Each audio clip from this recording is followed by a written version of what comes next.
It's your story is interesting, scary, ups and downs, like all that kind of stuff, right? So it's kind of something that No, at the time it was definitely probably a wake-up call. yeah.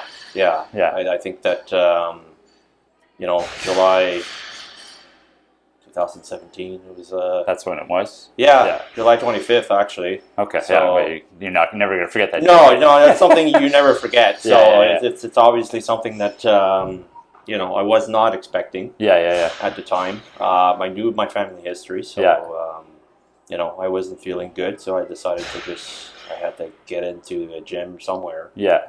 I've heard of CrossFit, and I was following CrossFit online, so I just decided that I'd try it out. Yeah.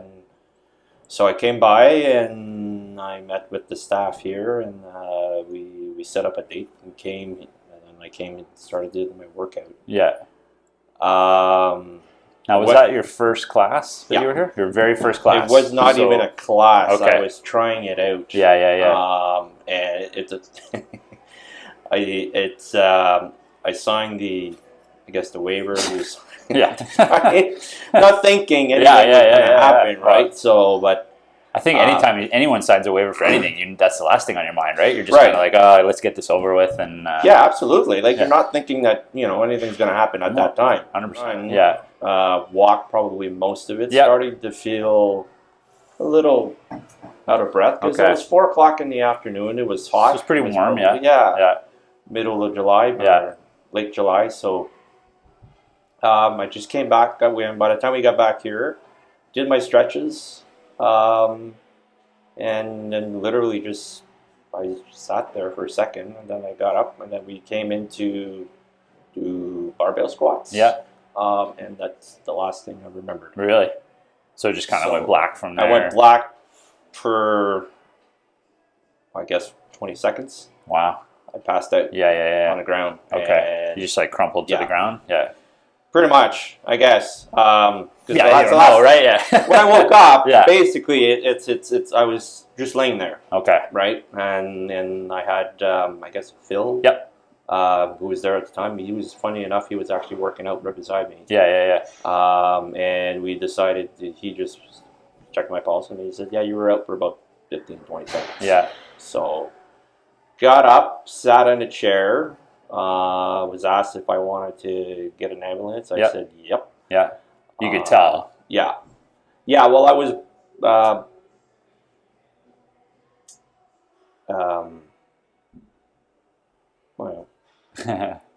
Profusely. I was just sweating. Okay. Yeah. Just pouring off you.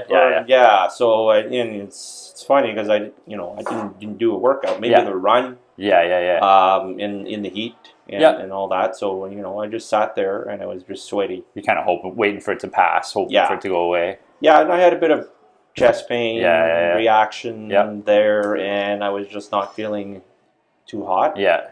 So I just, the ambulance came, they checked, got in the ambulance, and on my way to the Ottawa General. Okay. They did some blood tests right away, and I calmed down. Yeah. Everything was fine. Yeah. You felt okay at that point? Were you thinking I probably just overworked and I'm going to go home kind of thing? Yeah, I honestly, I was thinking maybe heart attack. I kind of joked about it in the ambulance with the girls because I was trying to be jokey. I was just like, I hope this is not a heart attack. Yeah. They couldn't say anything, but they probably thought that's probably most likely what it is, right? So, and then maybe the next day. The doctor cardiologist walked in and with the family history, the blood tests, because when you do a blood test, there's a certain protein that secretes into your blood, that basically tells you that you had a heart attack. You had some type of heart activity, right? So, and that's what they found, plus the family history. So they basically said, you most likely had a heart attack. Not a high heart attack in terms of where it did damage to your heart. So they basically shipped me off to the Heart Institute. Okay. And that was that same day, or that was next day? That was the next day. Okay.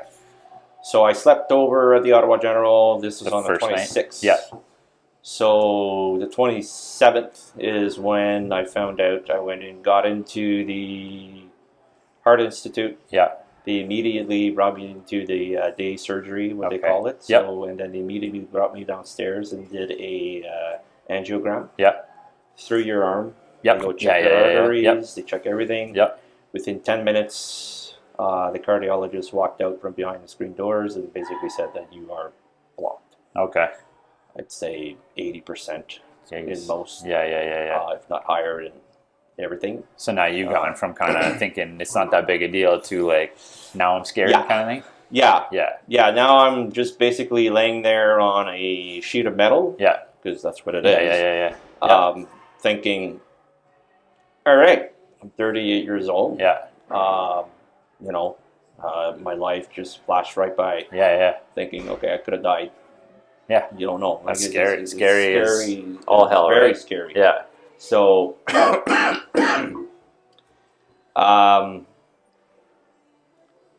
thought process, immediately was, what's going to happen? Yeah. What am I basically, am I going to die? Yeah. What's the next steps? Yeah. How do I... Worst case scenario flashes through your head, yes, right? Yeah. As always, that's the first thing that comes out of mind, I think, for most people. Everyone, yeah. Absolutely. And he was just, no, don't worry about it. Yeah. We got you. You're 38 years old. You got a strong heart. You didn't get any damage to your heart. Yeah. That's probably the best thing. Yeah.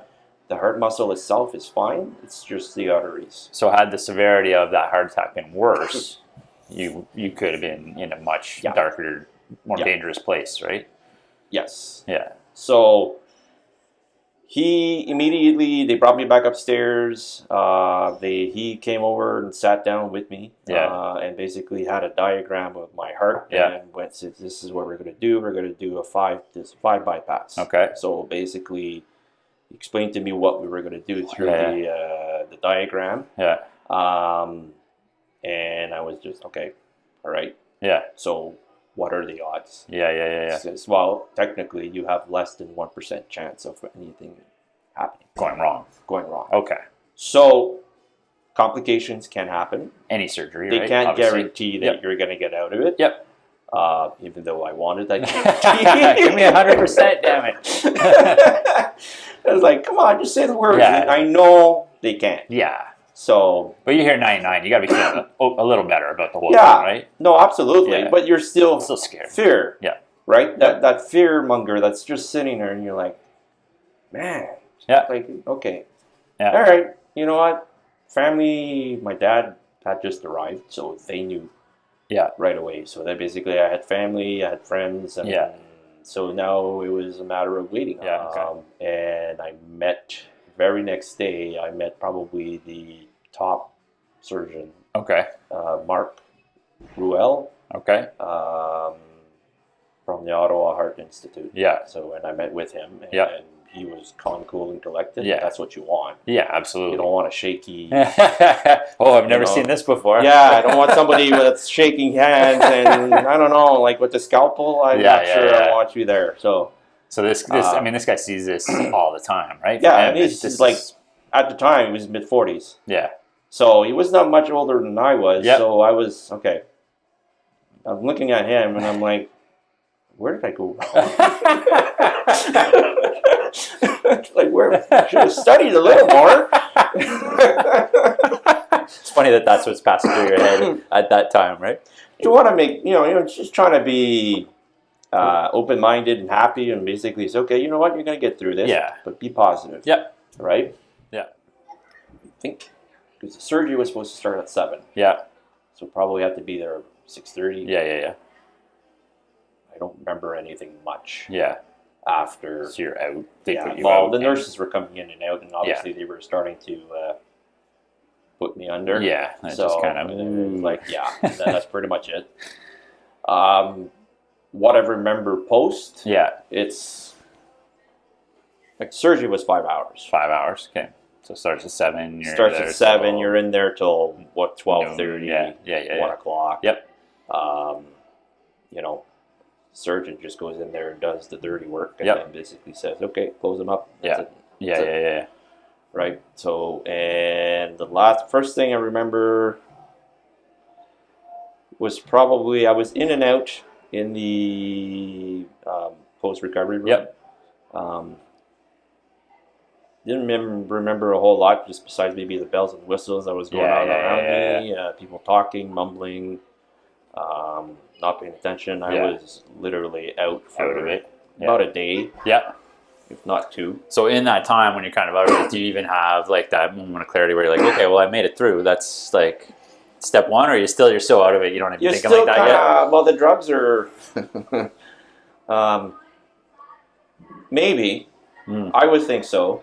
Yeah. I think so. I think you're not quite sure where. Like I knew where I was. Yeah. You knew what had happened. You knew where you were. I knew where I was. I knew that it had happened. Yeah. So I was probably had that 10 seconds of like, okay, yes, I made it through. Yeah. All right. So what's next? Yeah. It got better every day. So obviously I was just happy to be alive. Yeah. So how long were you in the hospital then? A week. Just a week? That's it? Post surgery. Total was like 2 weeks, almost. 2 weeks. Yeah. 2 weeks surgery from the day that it happened to getting out. Yeah. And getting into the vehicle was probably, I'd say, 2 weeks. Yeah. So I didn't get out till probably that's crazy. the 6th or 7th of August. Yeah. And it was probably knowing that the next year was going to be not fun. Yeah. The Labor Day weekend. And they tell you in that month, they tell you, like, don't do anything, pretty much? Every day they start you on an exercise program. So they gave you a exercise program where you start saying, okay, start with 1 minute. Yeah. Walk a minute. Yeah. And then that's it. Yeah. And then do that twice a day. Okay. And then get up to a half an hour. Yeah. In that month frame? That month. Okay. In that month frame. That's aggressive enough then. Yeah. You're probably not feeling like doing that, so. Not really. Yeah. Right? Yeah. So you are getting up, you have the exercise program, and then you have the eating program. Yeah. With the pills. Yeah. And literally it was almost like relearning how to sit, how to walk. Yeah. How to get comfortable. Yeah. Needing pillows, can't sit too low, have to sit higher, trying to get up, needing help to do different things. Yeah. Right? Oh, absolutely. Just to get into a truck. Because you can't strain too much, right? Because everything will open up. Always had to have this because, one, if you're coughing, sneezing, anything, it contracts. Yeah. Right? So you have to watch that. Yeah. Because you don't want it to bleed, right? So Yeah. And then I had a nurse that came every day. Yeah. And had to change the bandages. Yeah. So it doesn't leak, right? So, yeah. So you don't want to get infected and no, and then that was the main thing was infection, and especially the first month, 6 weeks. Yeah, I'd say that was worrisome. Yeah, was to pay attention and just focus on that. Yeah. Just felt like I said, you know what, I'm young. Yeah, I feel great. Yeah, I'm feeling better every day. I'm exercising. I'm walking. I lost a bit of weight. Yeah. Not the best way to lose 20 pounds. But, There's easier ways, I'm going to tell you, right? Not the easiest way to do it, but, and then just one day at a time. Yeah. It was. I took 3 months off work. Yeah. They had me on a program. Yeah. They asked me if I wanted to go on a rehab program at Montfort. Yep. I went. Yeah. Spent about 3 months there. Yeah. That was twice a week. Okay. On a rehab program. And that was particularly just exercise. Yeah. So treadmill. Yeah. That sort of stuff. So it was. Yeah. It was was a battle. Yeah. You know, you're still feeling it. I still feel it today. Yeah. It's still there. Yeah. I don't feel pain anywhere else except in the chest area. Okay. Was it like that's like tightness, pain? Is it partly fear? Is it just? I get this because it may be stress. Yeah. Maybe post-surgery scar tissue, as they say. Yeah. Started work one day at a time. Yeah. Probably worked half days the first couple of months. Not trying to do anything too stressful or really dive in and do what you got to do. Yep. So where I work in an IT industry in the government, so doing IT support. So there's no heavy lifting. Yep. There's maybe computers. They're not really that heavy. Yeah. Got now more into the management type of side, so I'm more or less sitting down. So hence why I still have to kind of move around a bit. Yeah. So it's not physically demanding, but it's, I mean, there's still, you manage people, you manage things, there's still stress involved there, right? There's still a lot of stress involved. Yeah. So,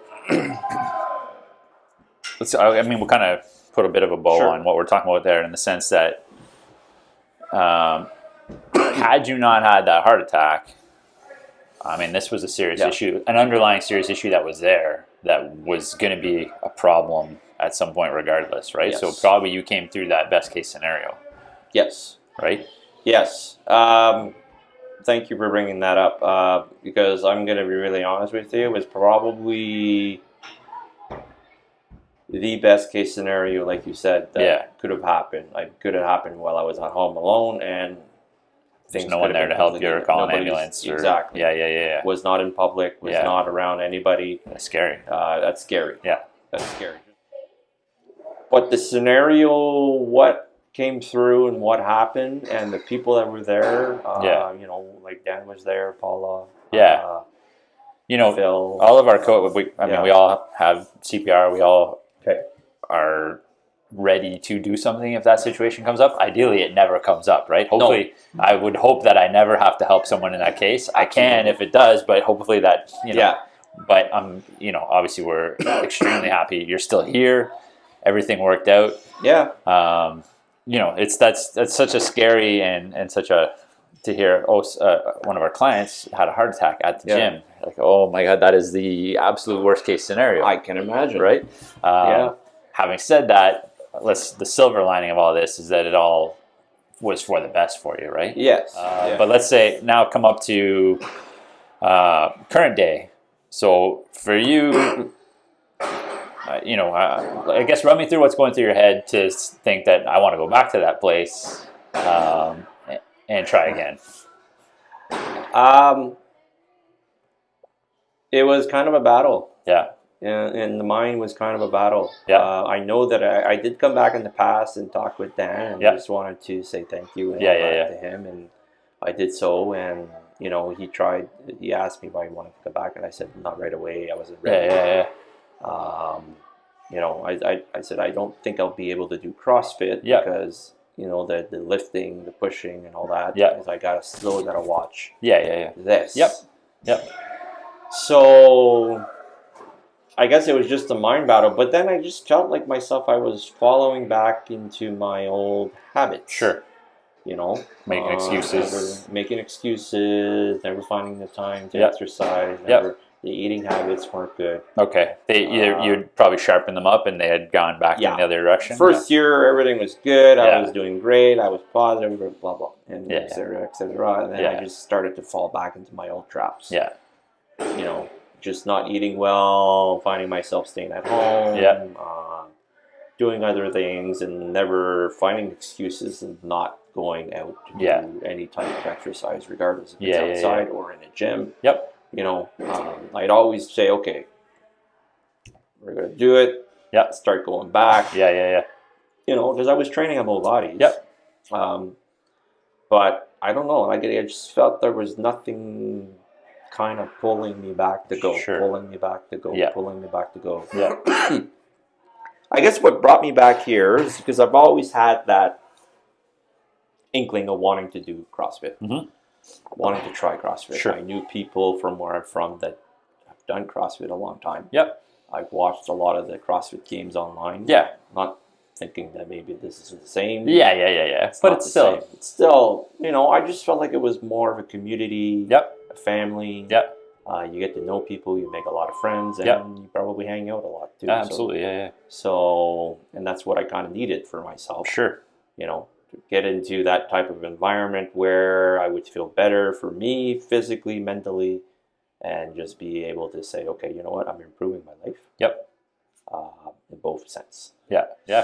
So I'm impressed. I mean, I'm impressed with anyone who takes any sort of step to improve their life. It's a big step. It's tough. It's hard. Just walking into a gym in general is hard enough, and I'm super impressed at anyone that does that. And hopefully we provide a welcoming spot for those people.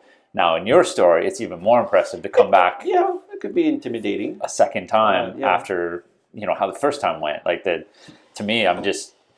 No, you're right.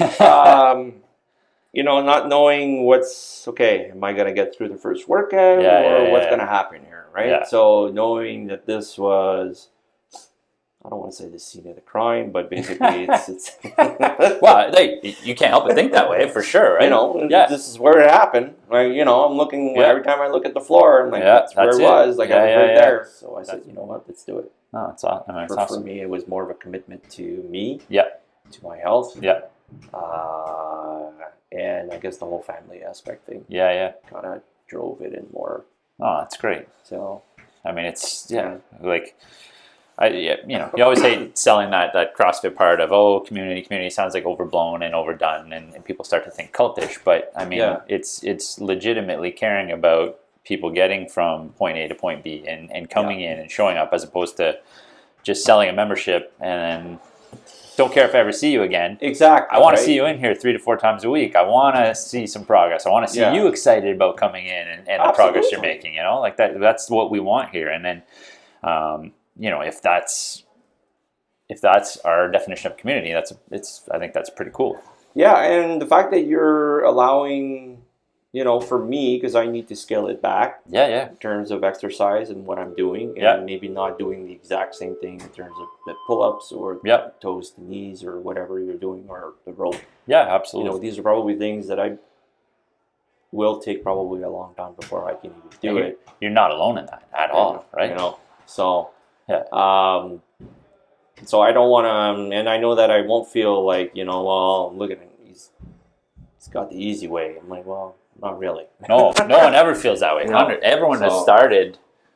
No one just very rarely do people just hop right in and climb a rope their first day here, or do a pull-up their first day here. Everyone starts with bands. Everyone starts with, ring rows or some sort of modification. And everyone is maybe strong at one thing, weak at another. Like there's always an option, and everything we do is universally scalable. And that's, at the end of the workout, the high five to someone who scaled is the same high five to the person who did it all RX, right? There's no difference there. Everyone worked hard. Everyone worked as hard as they could in that time frame and went through it together. So I don't think there's, that's the one thing there 100% is not here is judgment in any way, right? It's inclusive.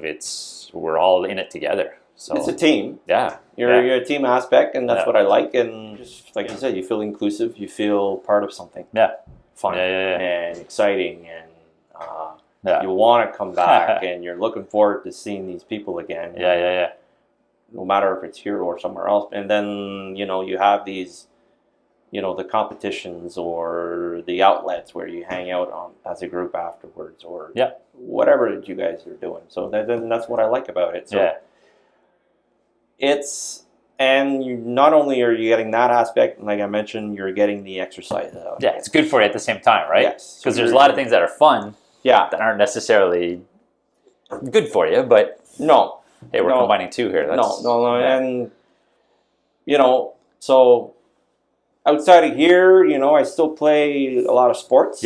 I play sports on Monday nights through the Ottawa Sports and Social Club. So, absolutely. So there's a wide variety there that they do. They do everything, right? Right now, I'm just doing. I think it's just one thing over 35. They call it. Where it's just one night could be volleyball, the next night basketball, the next night ball hockey, dodgeball. And they're set up in very much a similar way. Very social, very inclusive. It's I actually find it very much like CrossFit in that sense, that it's all about the interaction and the. It just does not include bonding, heavyweights or just a different form of exercise, but it gets you moving. Absolutely, and anything. That's the main thing from the doctors. They say you need to do probably half an hour a day. To get the exercise that you need for your body to get the heart rate up.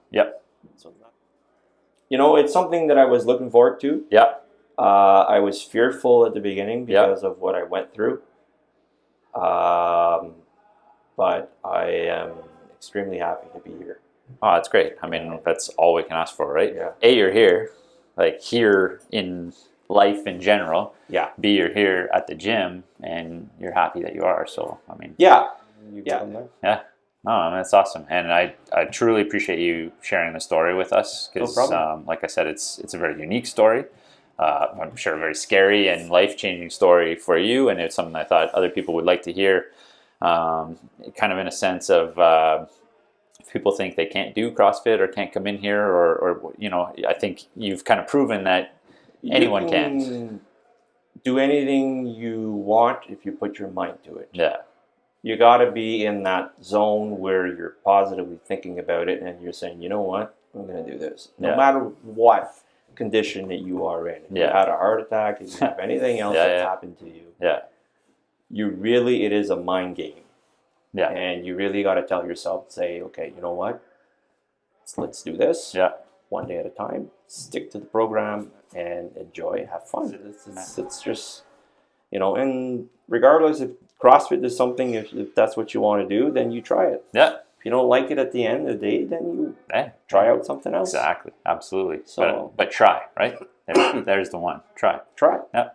So cool. Well, thank you very much. No problem. Appreciate it very much. No problem. All right.